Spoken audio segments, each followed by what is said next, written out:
Assalamualaikum warahmatullahi wabarakatuh.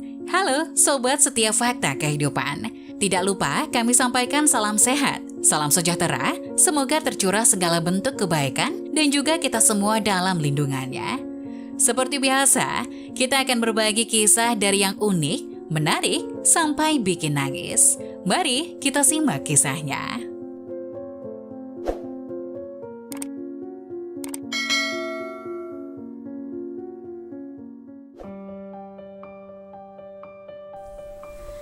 Anak laki-laki dari keluarga kaya mengetahui bahwa wanita miskin yang kesepian di rumah sebelah adalah ibu kandungnya.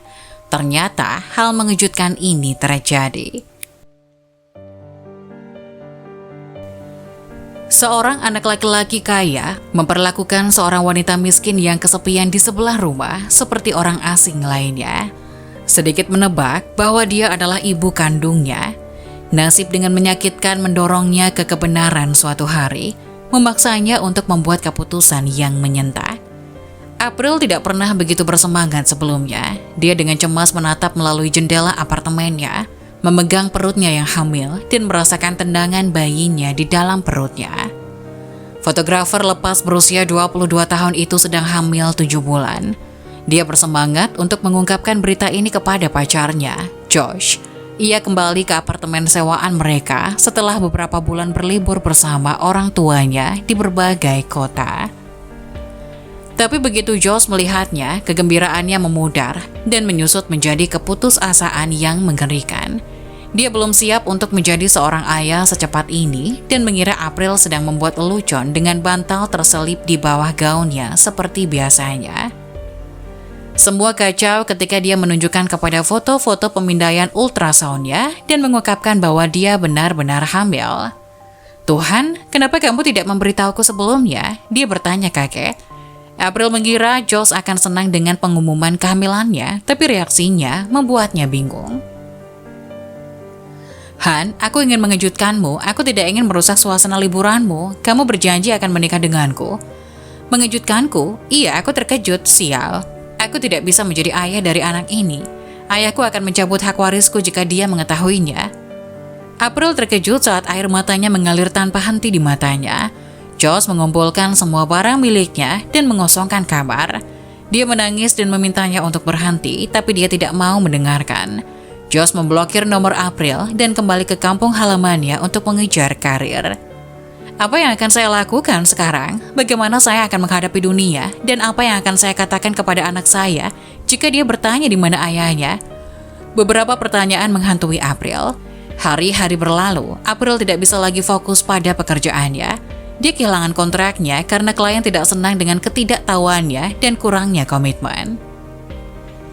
Pukulan menyakitkan berikutnya tiba tak lama kemudian ketika pemilik rumah memberi waktu seminggu pada April untuk dikosongkan. Karena tidak membayar sewa, dia bahkan tidak menganggap dia hamil dan sangat ingin menyewakan apartemen itu kepada keluarga lain. April pindah dan berkeliaran di jalanan, bingung tentang masa depannya. Dia menghabiskan malam di antara para tunawisma di stasiun bus karena dia takut keluar sendirian. Saat dia tertidur, teleponnya berdering di tas jinjingnya. Mengejutkan ya. April, syukurlah saya sudah mencoba menghubungi Anda sejak kemarin, tapi telepon Anda tidak dapat dihubungi. Kata seorang tetangga dari kampung halamannya. Bu Smith, maaf, saya memiliki jaringan yang buruk. Apakah semuanya baik-baik saja? April, kamu harus cepat datang, kesehatan ibumu semakin parah. Astaga, ibuku, kuharap dia baik-baik saja. April panik memikirkan ibunya Catherine yang sedang sakit di rumah. Baiklah Bu Smith, saya akan segera ke sana. Saya harus menyelesaikan pekerjaan saya di sini. Oke sayang, tapi cepatlah. Karena tidak punya tempat tujuan, April bergegas menemui tetangga dan sahabat baiknya Cynthia. Atau begitu dia dipanggil oleh orang-orang yang mengaguminya, Ibu Brown. Dia adalah seorang janda kaya, tanpa anak yang tinggal di sebuah rumah besar di dekat apartemen April.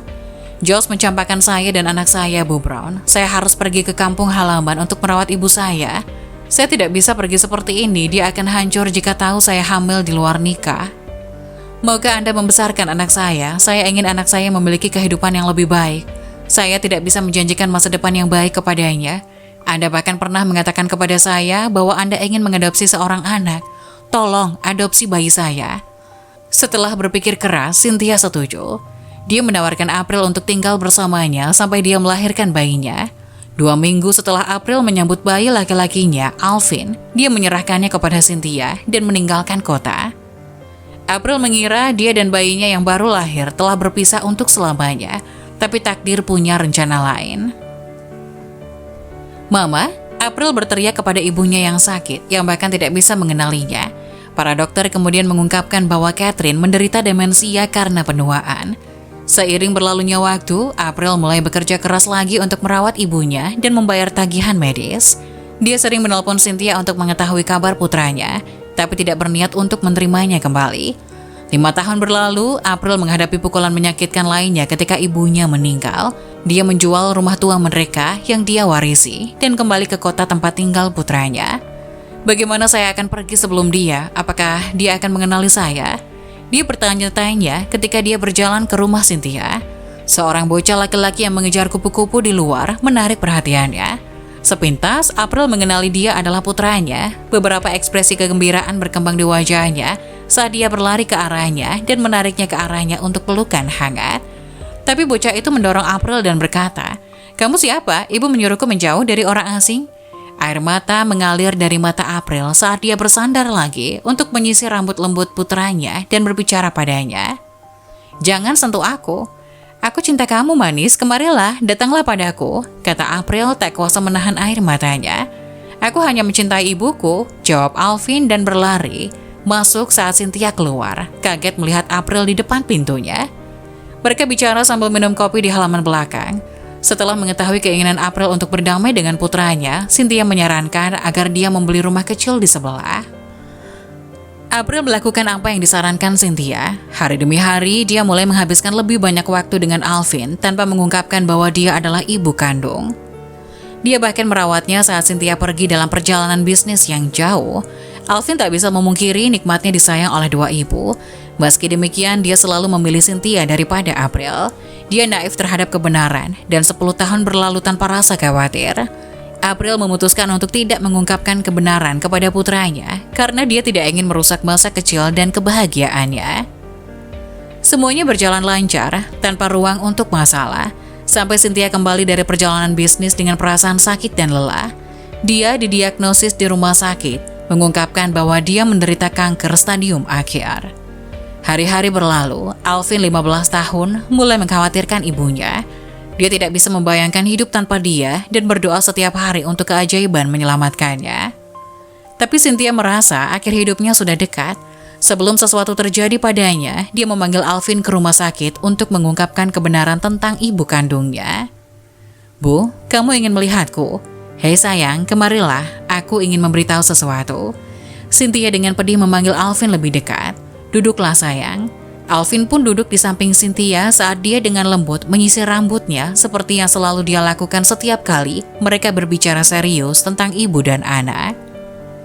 "Sayang, beritahu aku sesuatu. Apa yang akan kamu lakukan jika kamu diberitahu bahwa aku bisa hidup lebih lama, tapi dengan syarat kamu tidak akan pernah melihatku lagi? Apakah kamu setuju?" "Bu, tentu saja aku akan menyetujuinya.